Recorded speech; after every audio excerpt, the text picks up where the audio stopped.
La semana pasada estuvimos haciendo un pequeño repaso y creamos juntos a partir de la Biblia un marco de pensamiento de lo que es el matrimonio, ¿se acuerdan?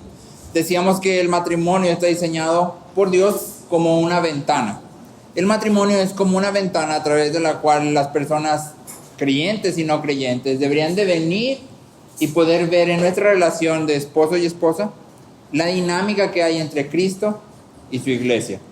Y entonces el matrimonio tiene como propósito central lo mismo que todas nuestras vidas: glorificar a Dios.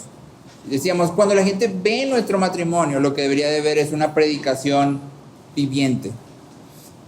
Sin embargo, todos nosotros sabemos que estamos en un mundo caído. Somos pecadores. Y hay momentos en los que nos gustaría cerrar la ventana y que nadie viera lo que estamos viviendo en el matrimonio. Porque es difícil, porque tú y yo somos pecadores, nuestros cónyuges son pecadores. Y muchas veces no hay esa dinámica de Cristo y la iglesia. Dios sabe esto. Dios sabe que estamos en un mundo caído. Y entonces en esa sección Pedro va a considerar una pregunta que es importante para todos nosotros. ¿Cómo debería de vivir una mujer con respecto a su cónyuge? ¿Cómo debería de vivir con respecto a él si él es incrédulo? ¿Cómo debería de verse la vida de una mujer cristiana, sea su esposo creyente o no? La respuesta en realidad se escucha fuerte y claro. Pudiéramos terminar el servicio diciendo: ¿es posible para una esposa vivir una vida de santidad y gozo aún con un esposo incrédulo? Esa es la respuesta de Pedro. ¿Es posible para una esposa vivir una vida de santidad y gozo aún con un esposo incrédulo? Dios no nos da la opción, o no da la opción a las esposas de decir: es que si tan solo tuviera un esposo cristiano, yo entonces podría ser una esposa cristiana. No hay esa opción. Eres una esposa cristiana porque has sido llamado por Dios, independientemente de si tu esposo es o no es creyente. Ahora, aunque la sección está dirigida específicamente a las esposas, hay principios que aplican a todos. De hecho, todo lo que Pedro está hablando aquí aplica a todos. Simplemente que aquí lo estamos viendo desde el rol de la esposa. Pero todo lo que Pedro va a llamar a la esposa a hacer es un llamado en realidad para todos nosotros. Y ahorita vamos a ver cómo es que esto funciona, ¿sí? Pero además de eso, ¿te acuerdas que la semana pasada decíamos el matrimonio es asunto de quién? De la iglesia. El matrimonio es asunto de la iglesia. Si tú estás casado, bueno, aquí hay material para ti. Si no estás casado, aquí hay material para ti. Si tu esposo es creyente, aquí hay material para ti. Si no es creyente, aquí hay material para ti. La Biblia nos habla a todos. Y entonces vamos a ver la instrucción sencilla de Pedro. Pedro ha dado una instrucción que es bastante resumida y es: mujeres, estén sujetas a sus maridos. Ahí podemos resumir la instrucción. Mujeres, estén sujetas a sus maridos. Eso es todo. Y vamos a considerar entonces qué significa sumisión, qué significa sujetarse. Y vamos a ver que Pedro les da a las mujeres, y en realidad a todos nosotros, les da una actitud, una inclinación del corazón y un deseo. Pues de otra forma, les da una forma en que deberían de comportarse, les da algo que debería de empujar su corazón, o algo que debería estar atrayendo su corazón, y algo que deberían de desear, ¿sí? De esa manera entonces Pedro envuelve absolutamente todo. Una acción envuelve aquello que hacemos, ¿no? Acción no es un verbo. Una inclinación de nuestro corazón implica o envuelve aquello que pensamos. ¿Cómo piensas? ¿Qué es lo que gobierna tu interpretación del mundo? Y algo que desear habla acerca de lo que hay en nuestro corazón. Aquello que queremos por sobre todas las cosas. Todos queremos algo. A veces queremos muchas cosas al mismo tiempo, pero finalmente todos queremos algo. Y aquí Pedro entonces nos da una actitud, una inclinación, un deseo. Y entonces vamos primero sobre la actitud, ¿sí? Lo que hay que hacer, cómo deberíamos de comportarnos. La actitud es sumisión. ¿Cómo debería la esposa relacionarse hacia su esposo? ¿Cómo debería relacionarse si el esposo es incrédulo? La respuesta es: estén sujetas a sus maridos. Esa es la respuesta: estén sujetas a sus maridos. Ahora, en nuestra cultura, si decimos la mujer debe de someterse, Incluso a nuestros oídos puede sonar como, ay no, como que esa palabra mejor no la uses. Si has visto el superportero, mejor cámbialo, o sea, córtale y pon otra cosa, mejor vamos, en vez de sumisión pon respeto, se escucha más aceptable. Pero no es la palabra que Dios usa. Y entonces lo que tenemos que hacer es quitarle a la palabra sumisión toda la carga cultural que se le ha puesto. La sumisión no es algo malo. De hecho, todos los creyentes estamos llamados a someternos, ¿sí? Creemos que sumisión significa esclavitud. Creemos que sumisión significa estar subordinados, valer menos que otros. Pero no es lo que Dios enseña, ¿sí? Cuando hablamos de sumisión, estamos hablando de hecho de la única forma de encontrar verdadera libertad. Es en sumisión donde vamos a encontrar libertad. Fuera de ello, no existe. Y ojo, aquí estoy hablando de todos, no solo de las esposas. Todos los seres humanos encuentran libertad solo al someterse. Efesios 5:21 dice, sométanse unos a otros en el temor de Cristo. Sométanse unos a otros en el temor de Cristo. Si te has dado cuenta, ya hemos visto en Pedro que Pedro nos llama, Dios a través de Pedro nos llama a someternos a los gobernantes, a las instituciones humanas, a nuestros jefes, nos llama a someternos a nuestros padres, y en Efesios Pablo dice sométanse unos a otros. La idea a través de la Biblia es clara. Todos somos llamados a someternos a Dios. Y luego, dependiendo de nuestro rol, vamos a tener que someternos a otras personas. Todos los creyentes somos llamados a someternos a Dios, y dependiendo de nuestro rol somos llamados a someternos a otras personas. Como trabajador, ¿a quién debería someterme? A mi jefe, ¿sí? Como ciudadano de México, de Coahuila, de Torreón, ¿a quién debería someterme? Al gobierno, a las autoridades. Como estudiante de una escuela, ¿a quién debería de someterme? A los maestros, a los directivos, a todos los que trabajan en la escuela. Todos somos llamados a someternos a Dios, y a su vez eso nos va a llevar a someternos a ciertas personas dependiendo del rol que estemos manejando en nuestra vida, ¿sí? Nos sometemos primero a Dios y después a la persona que corresponda, ¿sí? La sumisión es una parte fundamental de nuestra vida como creyentes. La sumisión es una parte fundamental que muestra lo que hay en nuestro corazón. Y entonces aquí hay una pregunta importante para todos nosotros. ¿Qué hay en tu corazón? ¿Qué hay en tu corazón? ¿Sumisión o rebeldía? Lo opuesto de sumisión es rebeldía. ¿Qué hay en tu corazón como creyente?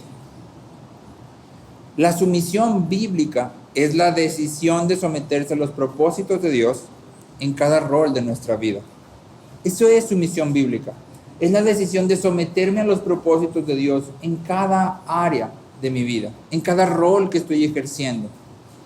Como autor de mi vida, Dios me da un torrente continuo de situaciones y de roles. En un momento puedo estar funcionando como papá, y al momento siguiente puedo estar en el trabajo funcionando como un trabajador. Y en todo ese tiempo puedo estar funcionando como esposo, porque estoy en constante relación y comunicación con mi esposa.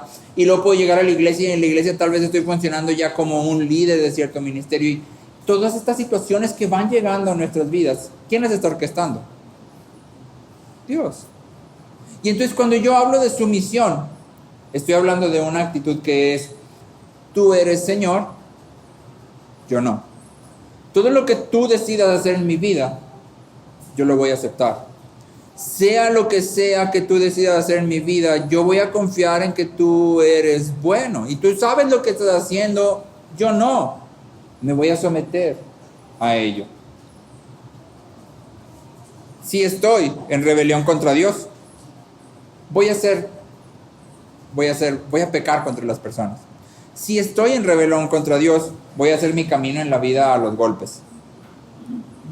Voy a buscar que todo salga de la manera que yo quiero. Y cuando no salga de la manera que yo quiero, ¿qué va a pasar? Me voy a enojar, voy a gritar. En los peores casos voy a aventar cosas y voy a golpear porque no están saliendo las cosas como yo quiero. Y eso solo dice que mi corazón cree equivocadamente que yo soy el Señor. Y yo no soy el Señor de mi vida. Dios es mi Señor.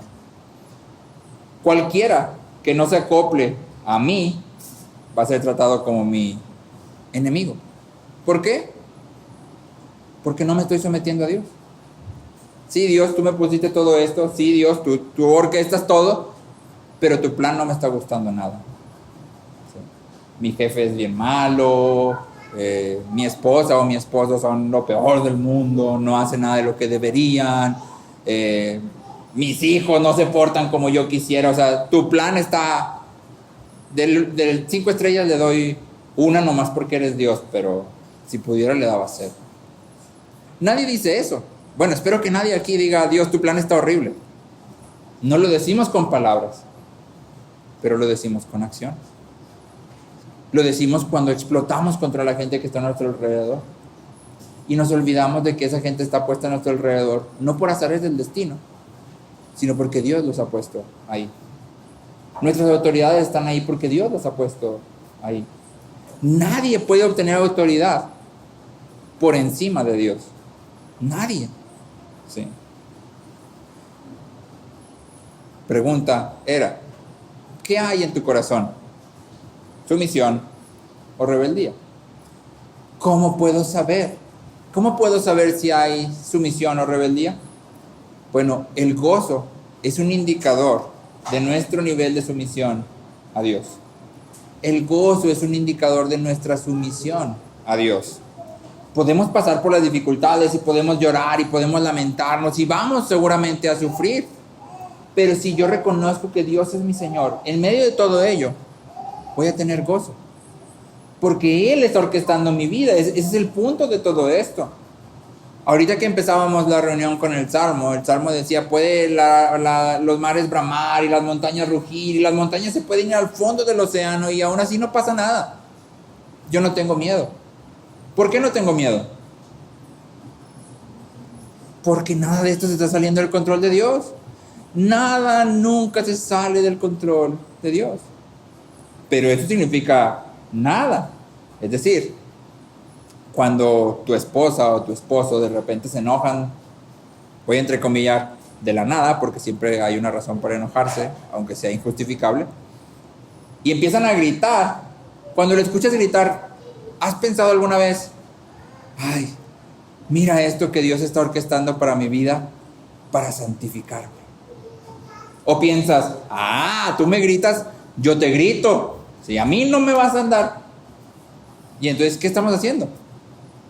Estamos rechazando el gobierno de Dios. Cuando mis hijos, estoy yo muy ocupado, leyendo, estudiando, trabajando, cocinando, limpiando, y luego de repente, no voy a decir nombres, pero una niña se le cae la comida. Sí. Yo generalmente, te confieso, no pienso, ay, mira, Dios está orquestando esto para trabajar en mi santificación y que yo pueda trabajar con mi hija. Sí. Yo pienso en, ya otra vez se le cayó porque no puede tener cuidado, nomás es poner atención, que tanto le cuesta. Eso pienso. Pero eso demuestra algo de mi corazón. Un autor dice, cuando nuestros niños se portan mal, cuando nuestros niños hacen algo que amerita que detengamos lo que estamos haciendo, deberíamos de vernos providencialmente estorbados. Eso es lo que deberíamos de ver cuando nuestros hijos se portan mal. Deberíamos de vernos providencialmente estorbados. Pues de otra forma, Dios te acaba de estorbar en lo que estás haciendo. Dios te acaba de estorbar en lo que estás haciendo. No porque Dios haga pecar a tu hijo, pero porque nada se le escapa a Dios. Nada. En toda situación, Él está obrando. Y entonces el gozo es una medida de nuestra sumisión a Dios. En contraste, la insatisfacción y la frustración son una medida de nuestra rebeldía contra Dios. Haz un recuento de tu semana. ¿Qué prevalece más? ¿Qué abunda más? ¿Gozo o frustración? ¿Gozo o enojo? ¿Gozo o insatisfacción? ¿Qué prevalece más a lo largo de tu semana o de tu mes? ¿Qué está ahí todo el tiempo saliendo? Ese es solo un síntoma de lo que hay en realidad en tu corazón. El problema no es que estás frustrado. La frustración es nada más un síntoma. ¿Sí? Cuando te enfermas de la gripa y empiezas a moquear, no dices, no, suénate los mocos y ya te quitaste la gripa, ¿verdad que no? No funciona así. El escurrimiento nasal es solamente un síntoma. Sí, suénate la nariz, límpiate, pero tómate algo que ataque el problema central. Es lo mismo aquí. La frustración es solo un síntoma de que yo no quiero someterme a Dios. Lo que Dios está haciendo a mí no me gusta. Y entonces me rebelo. La idea de Pedro es bastante sencilla. Sométete a Dios. Sométete a Dios. En general, todos deberíamos de someternos a Dios porque Dios es bueno. Pero más que eso, porque Dios es Dios. Esa es suficiente razón para someternos a Él. Específicamente Pedro está hablando a las mujeres y entonces Pedro dice que las mujeres deben de someterse a fin de que puedan ganar a sus esposos sin palabra, mediante su conducta. Tu traducción probablemente dice pura y casta. En realidad en el original dice pura en temor, para que puedan tal vez ganar a sus esposos sin palabras por medio de su conducta pura en temor. A través de la carta de Pedro, Pedro usa ya del temor varias veces. Lo hemos visto cuando hablamos de las instituciones gubernamentales, lo hemos visto cuando hablamos de los esclavos. Y Pedro siempre hace esta conexión. ¿Hacia quién debería estar dirigido nuestro temor? Hacia Dios. Y entonces lo que Pedro está diciendo es, a ver, aquí hay dos cuestiones. La primera es sin palabras. Sí, sin palabras. ¿Qué significa sin palabras? ¿Significa que la esposa no debe de hablar nunca para nada? En realidad lo que Pedro está diciendo aquí es, estos maridos son desobedientes a la palabra, es decir, son incrédulos. Pero el hecho de que sean desobedientes a la palabra implica que ya han escuchado la palabra, ya se les ha predicado, si no, no podrían ser desobedientes a ella. Y entonces Pedro está diciendo, tu esposo ya escuchó el evangelio. Ya sé que tú se lo predicaste, ya sé que alguien más se lo predicó, ya sé que se le está diciendo todo el tiempo, pero ya lo escuchó y nada ha pasado. ¿Cuál es el camino correcto? ¿Qué es lo que deberías de hacer ahora que tu esposo ya escuchó el evangelio pero no lo obedece? ¿Qué deberías de hacer? Ganarlo sin palabras. Sí, sin palabras. Hay dos formas de tratar de cambiar a nuestros o a sus esposos. Hay dos formas de tratar de influenciar a sus esposos. La primera forma es terrenal. Y es grito, exploto, me enojo. Todo el tiempo le estoy diciendo lo que debería de hacer y lo que no debería de hacer. Y lo que la Biblia dice. Y puede que tenga razón. Puede ser que todo lo que dice sea cierto. Pero ese es el medio terrenal, el medio carnal. Hay un medio divino. ¿Cuál es el medio divino? El que está aquí en Pedro. A través de su conducta pura en temor. Ese es el medio divino para influenciar al esposo que es incrédulo. Quiero ser muy claro en este punto. Esto no es una promesa. Esto no es una promesa. Pedro está diciendo, para que pueda así ganar. Es una posibilidad. Puede ser que el hombre venga a Cristo. Puede ser que no. Y aún así, la instrucción para la esposa es la misma. Sujétense a sus maridos, sin palabra, con una conducta pura en temor. Las esposas no se someten a fin de satisfacer la vanidad del esposo, porque al esposo le gusta que su esposa siempre esté calladito al lado de él, ni para promover la reputación del esposo, no vaya a ser que queden mal cuando le diga algo. No se someten para mostrar lo piadosas que son, no, es que yo soy bien espiritual y por eso me someto. ¿Sí? No se someten para impresionar a los vecinos, ni para manipular a su esposo, ni siquiera para mostrar su sabiduría, ni para ganarlo. Ese no es el punto del pasaje. Las esposas se someten a Dios debido a su relación y su confianza en Dios. El objetivo es convertirse en el tipo de esposa que Dios pide, ya sea que el esposo venga o no. El objetivo es ser la esposa que Dios pide, sin importar si mi esposo va a venir o no. Ese es el objetivo. Agustín de Hipona, que fue lo que tú y yo consideramos un pastor africano, cuenta en su libro donde narra un poco de cómo se convirtió acerca de su mamá. La mamá de Agustín se llamaba Mónica. Y es bastante interesante leer a través de la historia de Agustín acerca de Mónica. Mónica viene a Cristo y su esposo no. Mónica viene a Cristo y Agustín no. Agustín es considerado por los cristianos una persona muy, voy a decir, inteligente. Y lo era antes de ser cristiano.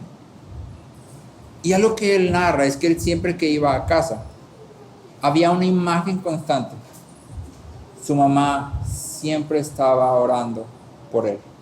Él podía pasar y su mamá estaba de rodillas en su cuarto orando por él.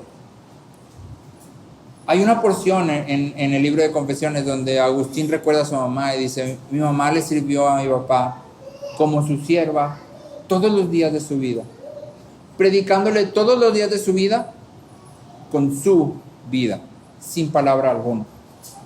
Y al final de la vida de él, logró ganarlo para Cristo. ¿Cuándo lo ganó para Cristo? Al final. Disfrutó la mamá de Agustín, disfrutó Mónica de que su esposo haya venido a Cristo. O sea, ¿tuvo algún beneficio terrenal de que haya venido a Cristo? Ninguno. Pero el esposo vino a Cristo. Y cuando Agustín se convierte, él está seguro y convencido de que es porque su mamá nunca cesó de orar por él. Nunca dejó de orar por él. La vida de Mónica predicaba de lo que creía. Y es la vida lo que atrae a Agustín y a su padre. El llamado aquí es este. ¿Puedes hablar? Sí, deberías de hablar. De hecho, Pedro aquí está dando por sentado que estas mujeres son mujeres que tienen un pensamiento propio, que están razonando las cosas, que tienen la capacidad de hablar. En la cultura grecorromana estaba socialmente prohibido que la mujer tuviera una religión diferente a la de su esposo. Y aquí Pedro no le está diciendo: no, es que para agradarlo tienes que irte a la religión de él. No, has sido llamada por Cristo. Ahora eres una peregrina y extranjera. Pero como peregrino y extranjero, esta es la forma en que deberías de vivir. Ahora, aquí hay una cuestión que es importante y que sí quiero ser muy claro. La esposa debe sujetarse, pero debe sujetarse siempre como ayuda idónea. La esposa debe sujetarse, pero siempre como ayuda idónea. Recuerda que al principio te decía, todos estos principios se aplican para todo. Simplemente Pedro los está enfocando al rol de la esposa específicamente. ¿Cuál es el rol de la esposa específico? La esposa es ayuda idónea. ¿Qué significa esto? ¿Qué significa que la esposa siempre debe sujetarse como ayuda idónea? Sí, estas dos cosas no se pueden separar. Imagínate en tu mente un tren. ¿Cómo funciona un tren? Construyes el tren y luego lo dejas libre en el bosque. Tienes que poner 2 rieles. Y cuando el tren va en los 2 rieles, el tren se puede mover. Si un tren dijera: a mí no me gustan los rieles, yo quiero ser libre, y se avienta de los rieles, ¿es libre? ¿Qué le pasa a ese tren? Ahí se queda, se echa a perderse. Sí. Es hasta que vive dentro de estos 2 rieles que tiene verdadera movilidad, que tiene verdadera libertad. Lo mismo sucede aquí. Ayuda idónea y sumisión son inseparables. Y entonces esto significa que la mujer siempre se somete buscando ayudar a su esposo, buscando edificar a su esposo, ¿sí? Es decir, la sumisión no condona el pecado. Si yo estoy casada con un incrédulo y esa persona incrédula abusa emocional, física, verbal, económicamente de mí, ¿qué es lo que la esposa debería de hacer?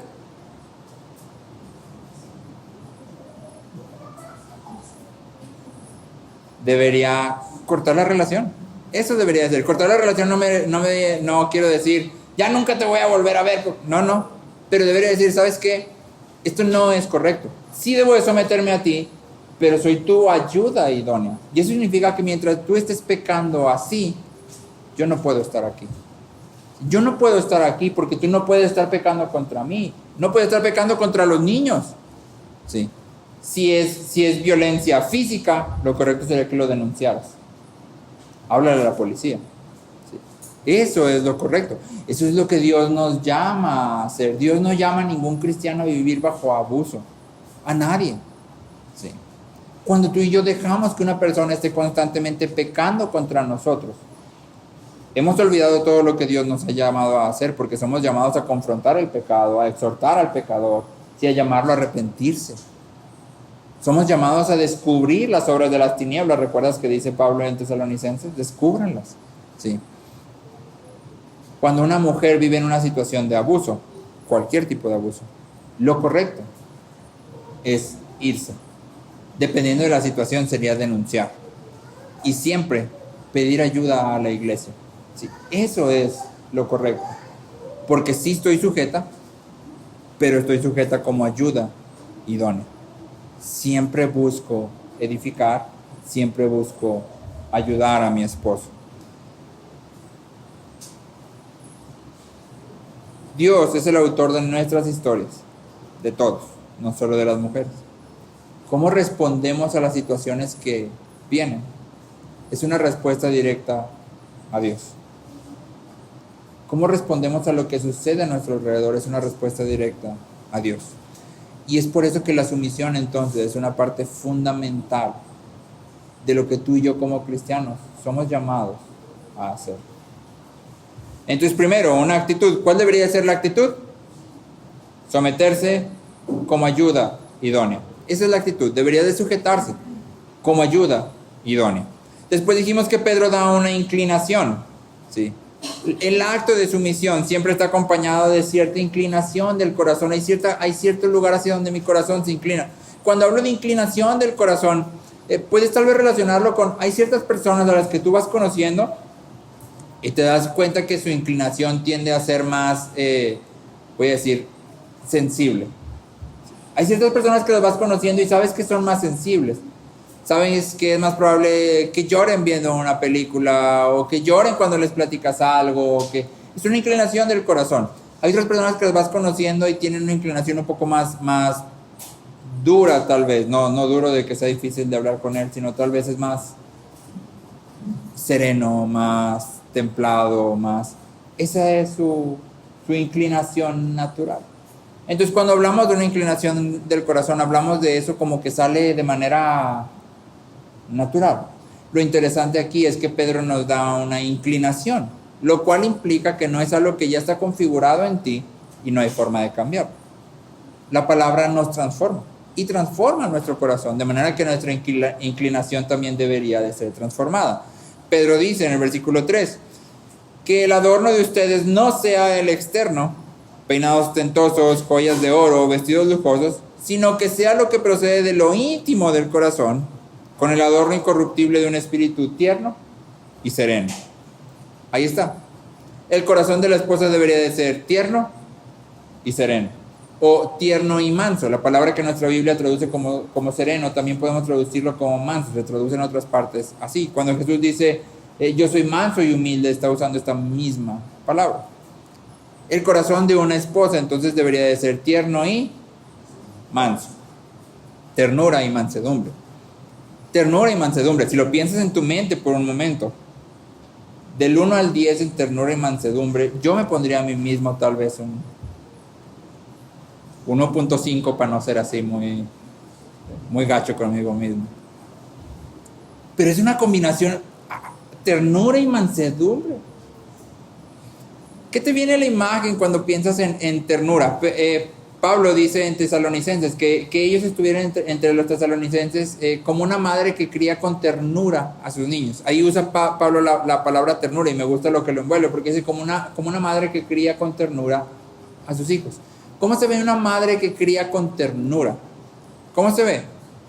Si yo pudiera decir tal vez hay cuidado, ¿sí? Está al pendiente, hay paciencia, ¿sí? Está como que siempre en esa parte de, no de que no reacciona, porque una madre que no reacciona deja de ser tierna. Si mi hijo va y va a meter un tenedor al socket de luz, ¿sí? Y yo no grito y le digo, no soy tierno, soy descuidado. La ternura también implica firmeza, solo que es firmeza que se manifiesta de una forma específica.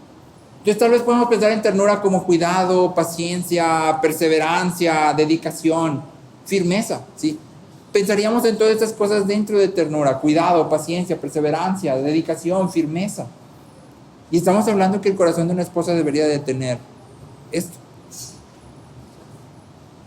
cuidado, paciencia, perseverancia, dedicación, firmeza. Esto es lo que debería de estar en el corazón de una esposa.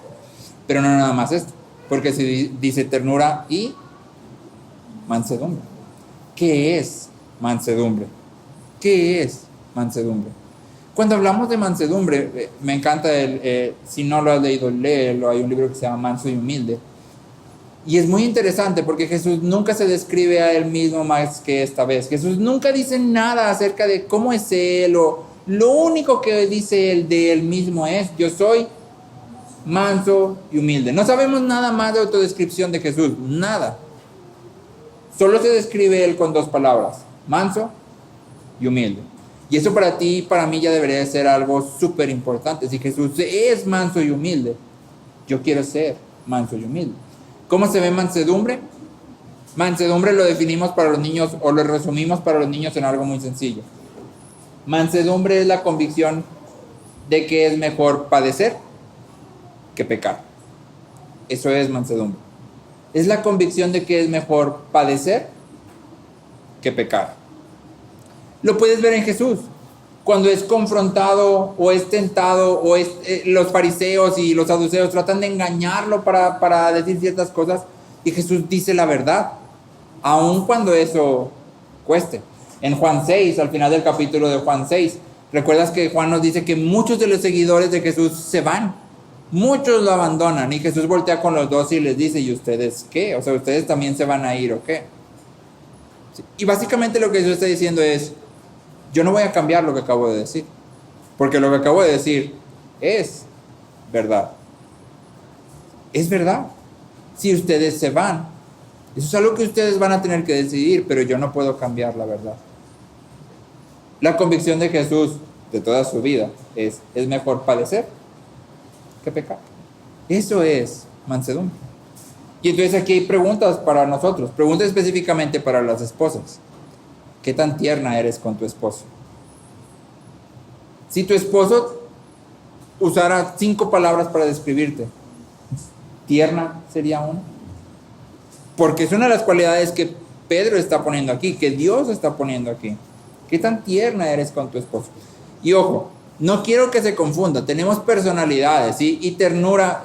Aria nos decía, un poco más chica, háblame por favor como Julieta. Julieta es la mamá que sale en la película de Encanto, si alguno ha visto Encanto. La mamá de Mirabel siempre habla así. Está regañando a Mirabel y le está diciendo: hija, es que no deberías de hacer eso. Creo que mejor sería que... Sí. Y entonces decimos: ay, mira qué tierno. Bueno, no necesariamente. Sí. Si Dios nos llama a ser tiernos, quiere decir que Cristo es tierno. Y sin embargo Cristo dice sepulcros blanqueados, un montón de víboras, ¿sí? Deja de ser, Jesús le apaga la ternura para decir esas cosas y luego le prende la ternura otra vez. No, la ternura está dirigida, ¿sí? Y eso implica que mi ternura se dirige hacia la edificación de mi esposo. Va a haber cosas que voy a tener que decir, y tal vez las voy a tener que decir de manera tajante, pero siempre las voy a decir en una actitud de sumisión, como ayuda idónea, siempre con paciencia, siempre perseverando de a poco, ¿sí? Entendiendo que yo soy pecador igual que él, y que a mí me han repetido las cosas miles de millones de veces, y hay cosas que yo sigo sin entender, y entonces le puede pasar a él también, le puede pasar a cualquiera. De hecho, no le puede pasar a cualquiera, nos pasa a todos. ¿A alguien de aquí le ha crecido la Biblia desde que lo compró? Que le salgan hojas nuevas a tu Biblia así de repente. Que le aparezca un libro nuevo ahí en medio, una carta nueva. No, ¿verdad? ¿Por qué no? Porque Dios dice lo que está ahí y luego lo repite una y otra y otra, y otra, y otra. Y si tienes 50, 60, 70 años de cristiano, ¿cuál Biblia vas a leer esos 70 años? Esta misma. Repetición y repetición y repetición. Y al final de tus 70 años de cristiano vas a decir, híjole, hay cosas que no hice, o sea, están ahí, Dios las dice y no las he hecho y no puedo hacerlas. Sí. Y Dios sigue repitiendo. Y si Dios, siendo Dios, repite, ¿por qué tú y yo no? Manso y tierno. Ternura y mansedumbre. Esa es la inclinación del corazón. La pregunta es, ¿cómo se ve tu corazón respecto a tu esposo? ¿Cómo se ve tu corazón respecto a tu esposo? Cuando lo ves, ¿qué piensas? Porque a lo mejor tú vas a decir, pero pues es que tú no conoces a mi esposo, o sea, ternura, yo sí le apago el botón de la ternura porque no sabes lo que hace, o es que tú no vives con él. ¿Sí? ¿Cómo quieres que sea mansa? Puede ser. Y sin embargo, Dios nos llama a esto. ¿Sí? La pregunta sería, ¿cómo puedo ser tierno y manso? ¿Cómo puedo ser tierno y manso con un esposo que no cultiva ternura en mí, que no cultiva mansedumbre en mí, que no responde a mis necesidades, que no hace lo que yo esperaría que hiciera? Bueno, con cualquier esposo, porque aun si tu esposo es creyente, peca contra ti. ¿Sí? Y a veces no dan ganas de ser tierno. Bueno, me han contado, yo creo que a Francia eso no le pasa, supongo. ¿Sí? ¿Cómo puedo ser tierno y manso hacia mi esposo? Pedro nos da la respuesta. En el versículo 5 dice, porque así también, o sea, con ternura y mansedumbre, porque así también se adornaban en otro tiempo las santas mujeres que esperaban en Dios. Así se adornaban las mujeres que esperaban en Dios. La esperanza es la fuente de la cual la ternura y la mansedumbre se nutren. La esperanza es la fuente de la cual la mansedumbre y la ternura se nutren. ¿Cómo voy a desarrollar ternura y mansedumbre? Pon tu esperanza en Dios. Si tu esperanza es que tu esposo, no, ahora sí le voy a echar ganas y 2 meses voy a ser tierna y mansa, sumisa, sin palabra, con una conducta casta en temor, y en 2 meses mi esposo va a venir a Cristo. Cuando pasen los 2 meses y tu esposo no venga a Cristo, ¿qué crees que va a pasar? Y adiós ternura, adiós mansedumbre, adiós todo. ¿Por qué? Porque tu esperanza está en donde no debería de estar. Si mi esperanza está puesta en Dios, yo puedo ser tierno, yo puedo ser mansa, ¿sí? Yo puedo someterme sin palabras, con una conducta pura en temor. Yo puedo hacerlo, porque la esperanza que Dios nos da es segura, es firme, no tambalea, nada nos lo puede quitar. La esperanza cristiana es más que nada más un anhelo, que a lo mejor algo va a pasar. Pues que yo creo que si me porto así, ahí la Biblia dice que pueda que venga, entonces mi esperanza es que tal vez venga. No, esa no es la esperanza cristiana. Sí. La esperanza cristiana es que Dios está obrando para su gloria y nuestro bien. Esa es la esperanza cristiana. En todo lo que está pasando, Dios siempre está obrando para su gloria y nuestro bien. Ese es un hecho seguro. Esa es mi esperanza. Al final de esta vida, yo sé que voy a vivir junto con Él, sin sufrimiento, sin pecado, sin llanto, sin enfermedad, sin dolor. Voy a ser semejante a Él. Esa es mi esperanza. Pero Pedro no nada más nos dice, ok, ya, pon tu esperanza, listo, se acabó. Sino que también nos dice cómo es que tú y yo ponemos nuestra esperanza. Porque si yo te preguntara hoy aquí, ¿cuál es tu esperanza? Probablemente no la tienes muy identificada. Pero luego si te preguntara, ¿cómo cambia tu esperanza de un lugar a otro? Eso sería todavía un poco tal vez más difícil.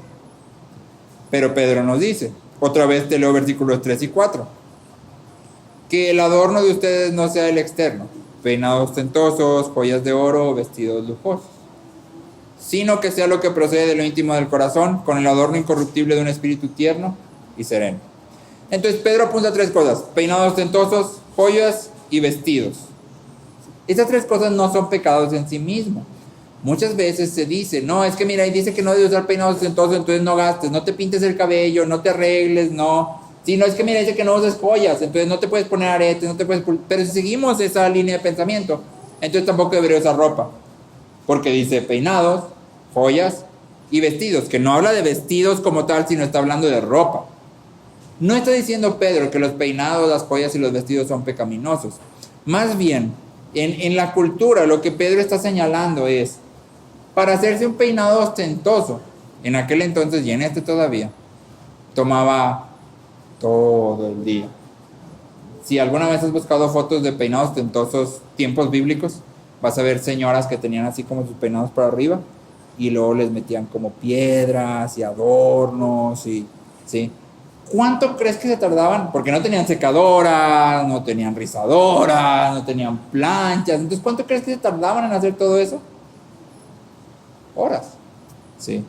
Y luego apunta a joyas y vestidos, que eran la forma en que las personas demostraban que tenían dinero. ¿Sí? Que si te das cuenta, en realidad todavía sucede ahora. O sea, no han pasado 2000 años y más o menos somos iguales. Seguimos haciendo lo mismo. Y entonces el problema aquí no es que esto sea un pecado, sino que Pedro nos está guiando a un principio general. Aplica para todos. ¿En qué inviertes tu tiempo y tu dinero? ¿En qué inviertes tus fuerzas? ¿En qué inviertes tu tiempo y tu dinero? Yo conocí a una persona, hombre, que compraba unos cintos que tenían una hebilla así grandota que yo, ignorante yo de las cosas de alta costura y moda cara, pues era un cinto muy caro, ¿sí? Y a mí se me hacía bien feo. Yo lo veía y decía, ay, ese cinto está bien feo, ¿por qué se lo compra? Pero un día platicando me dijo, no, yo me compro este cinto porque se ve bien padre aquí, porque aquí se ve la marca y este es Salvatore Ferragamo, no sé qué, una cosa así carísima. Y así se ve aquí que es Salvatore Ferragamo y yo. Y luego, o sea, ¿y eso a quién le importa? Bueno, a él le importaba. Sí. A él le importaba que se viera la marca de la ropa que traía puesta. El Tito estaba feo, pero era Salvatore Ferragamo y todos sabían. Menos yo, porque era ignorante de la moda, pero los que sí sabían. Hombres y mujeres podemos caer en este error de comprar ropa que solo sea de marca, porque de marca, o sea, ¿cómo voy a usar yo algo que no sea de marca? ¡Qué oso! No, sí. Podemos caer en el error de invertir demasiado tiempo en nuestro arreglo personal, ¿sí? En tu skincare, y en peinarte, y en ver, ay, es que aquí tengo esto, y acá tengo aquello, acá. Puede ser que pases demasiado tiempo peinándote, o maquillándote, o arreglándote, o escogiendo qué te vas a poner, y ya te pones una cosa y ya te la quitas, y te pones otra y ya te la quitas, o te frustra demasiado que es que no tengo nada que ponerme, puede ser. Y estaríamos cayendo en este error que está aquí. Estamos invirtiendo demasiado tiempo en algo que en realidad no es provechoso, pero al invertir tiempo en eso, estamos proclamando que esto es lo que nos adorna. Esto es tan importante para mí que no puedo salir si no tengo ropa de marca y estoy súper bien peinado y tengo mi skincare al 100 y tengo que hacer todo esto. Y entonces, aquí hay una pregunta que tú y yo podríamos hacernos para tratar de evaluar esto. ¿Cuánto dinero invertimos en ropa, carros, gustitos?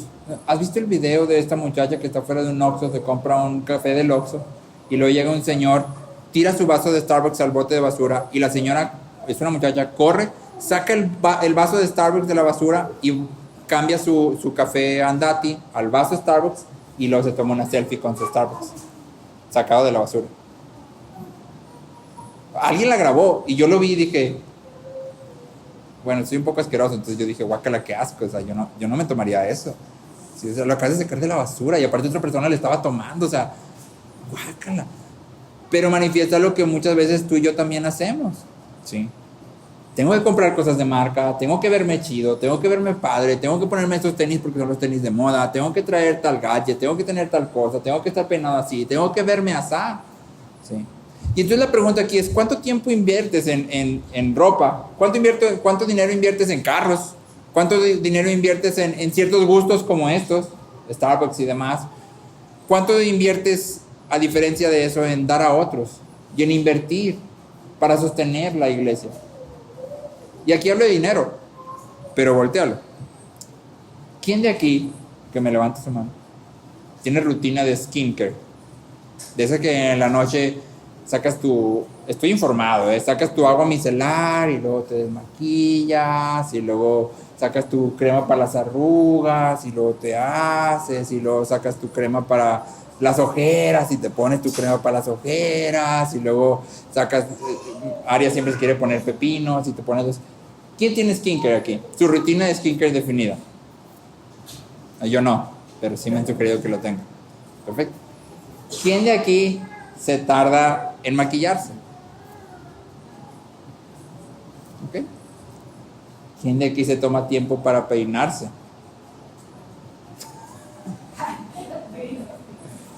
¿Ok? ¿Quién de aquí toma tiempo para escoger su outfit? Sí, es que va a ser este domingo, no sé, voy a pensar en qué me voy a poner, tengo que combinarlo así y así, sí. ¿Ok? Sí. Todos de una u otra forma invertimos tiempo en estas cosas. Sí, aquí no te estoy diciendo los que levantan las manos pecadores todos. No. Todos invertimos tiempo en esto. Todos, de una u otra forma, todos. La pregunta es, si contrastas tu tiempo y la dedicación que le das a tu skincare, a tu escoger tu ropa, a tu ejercicio, porque ahorita es muy de moda de, no, es que tengo que estar delgado, tengo que estar amarrado, tengo que estar, y entonces hago ejercicio, corto, todo eso, ¿no? Si contrastas el tiempo que usas en eso y el tiempo que dedicas a tu fortaleza mental y espiritual, ¿cuál gana? El tiempo que dedicas a todo eso y el tiempo que dedicas a leer la Biblia con atención, con detenimiento, a estudiar la Biblia, no solo a leerla, ¿cuál gana? Porque eso es lo que Pedro está diciendo. Pedro está diciendo, todos nos adornamos de una u otra forma, pero el adorno más importante es el de adentro. Lo mismo que dice Pablo a Timoteo, ejercítate para la piedad. ¿Sí? El ejercicio físico para poco, ojo porque dice poco no nada, para poco es provechoso, pero la piedad aprovecha en esta vida y en la otra. ¿Cómo estás en tu ejercicio de piedad? ¿Cuántos de aquí tienen una rutina de piedad? Así como rutina del gimnasio. Hoy toca pierna y pecho. ¿Cuántos de aquí tienen una rutina de piedad? Que tú digas, tengo mi rutina de piedad. Van a ser 3 repeticiones de leer el Salmo para estar entendiendo lo que dice, y luego una repetición de escribir el versículo que más me llamó la atención, 5 repeticiones de ese versículo para memorizármelo, y termino con oración. Ese sería es un ejemplo burdo, pero sería una rutina de piedad. ¿Cuántos tienen algo así? Porque deberíamos estarnos ejercitando para la piedad. La esperanza se cultiva al invertir tiempo, recursos y fuerzas en conocer a Dios a través de su palabra sobre todo. ¿Sí? La esperanza se cultiva cuando tú y yo invertimos tiempo en conocer a Dios a través de su palabra. ¿Eres tierna y mansa con tu esposo? Ternura y mansedumbre son un llamado de toda la iglesia, igual que todo lo demás. Todos en realidad deberíamos de ser tiernos y mansos. Extiendo la pregunta. ¿Quién de aquí puede considerarse tierno y manso? Si tú dices, no, es que yo no soy tierno y manso. Siguiente pregunta sería, ¿dónde está tu esperanza? Pues es que no sé dónde está mi esperanza, o mi esperanza sí está en Dios, pero no da ternura y mansedumbre. Siguiente pregunta sería, ¿estás cultivando la esperanza? Al invertir tiempo, fuerza y recursos en conocer a Dios a través de su palabra, ¿estás invirtiéndote en eso? Porque eso es más provechoso que cualquier otra cosa. Y entonces tú y yo deberíamos de prestar atención a esto. Romanos 15:4 dice, porque todo lo que fue escrito en tiempos pasados, para nuestra enseñanza se escribió, a fin de que por medio de la paciencia y el control de las escrituras tengamos esperanza. A fin de que por medio de la paciencia y del control de las escrituras tengamos esperanza. La esperanza se cultiva. Y la pregunta es, ¿cómo está tu esperanza? ¿Cómo está tu ternura y mansedumbre? Y entonces Pedro ya nos dio una actitud. Sumisión como ayuda idónea. Pedro ya nos dio una inclinación del corazón. Nuestro corazón debería de ser tierno y manso. Sí, esposas, esposos, hijos, hijas, todos deberíamos de ser de corazón tierno, sí, mansos. Y ahora nos da algo que desear. ¿Qué deberíamos de querer por sobre todas las cosas? Pedro dice, que su adorno sea un espíritu tierno y sereno, lo cual es precioso delante de Dios. Lo cual es precioso delante de Dios. ¿Quién quiere que su vida sea preciosa delante de Dios? Yo quiero. Bueno, aquí está la forma. Una vida preciosa es aquella en que el corazón es tierno y manso y que se manifieste en sumisión, seas hombre o mujer. Esa es una vida preciosa. ¿Qué deberías de querer por sobre todas las cosas? Que mi vida sea preciosa delante de Dios. No importa si mi esposo viene a Cristo o no, no importa si es salvo o no, no importa si es bueno o malo, yo lo que quiero es que mi vida sea preciosa. Y entonces yo voy a ser la esposa que Dios me está llamando a ser, sin importar lo que Él sea. Sumisión, ternura y mansedumbre son las marcas de alguien que contempla a Cristo y su sacrificio y que responde a Él. Sumisión, ternura y mansedumbre son la respuesta lógica a ver a Cristo y ver su obra. Es al contemplar la cruz que nuestros corazones se someten a la voluntad de Dios en amor. Yo te decía al principio, ¿por qué deberíamos de someternos? Porque Dios es bueno. Esa es la razón para someternos. Romanos 8:32 dice, el que no negó ni a su propio Hijo, sino que lo entregó por todos nosotros, ¿cómo no nos dará también junto con Él todas las cosas? Ese es el grito de la sumisión. Si Dios dio a su Hijo por ti y por mí, ¿cómo no te va a dar también todo lo demás? Todo lo demás no significa todos tus sueños cumplidos, todos tus proyectos prosperados. Todo lo demás significa vida eterna, comunión con Él, paz, gozo, satisfacción. Aquí, se puede tener aquí, aunque no tengas todo lo demás que habías soñado tener. Tienes lo mejor, tienes a Dios mismo. Este versículo, Romanos 8:32, es el fundamento que nos lleva a someternos. Si Él dio a su Hijo por nosotros, ¿cómo no nos va a dar también todo lo demás? Claro que lo va a hacer. La obra de Cristo, su vida, muerte, resurrección, su ascensión, su estar intercediendo por nosotros, porque Cristo sigue intercediendo por nosotros, proclama la bondad de Dios. Pero la vida de Cristo también proclama fuerte y claro, vale la pena morir por someternos a Dios. Vale la pena morir si es en sumisión a Dios. ¿Cómo crecemos en sumisión? ¿Cómo crecemos en ternura, en mansedumbre? ¿Cómo cultivamos la esperanza? Venimos a Cristo a través de su palabra y lo contemplamos a Él y todo lo que Él ha hecho por nosotros y Él sigue haciendo. Y entonces en nuestro corazón empieza a haber una respuesta de amor que dice, si Dios dio a su Hijo por mí, estoy segura de que Él es bueno. Estoy seguro de que Él es bueno. 100%. Y puedo entonces someterme a todo lo que Él haga en mi vida y no haga en mi vida. Puedo someterme a todo lo que Él envíe y no envíe.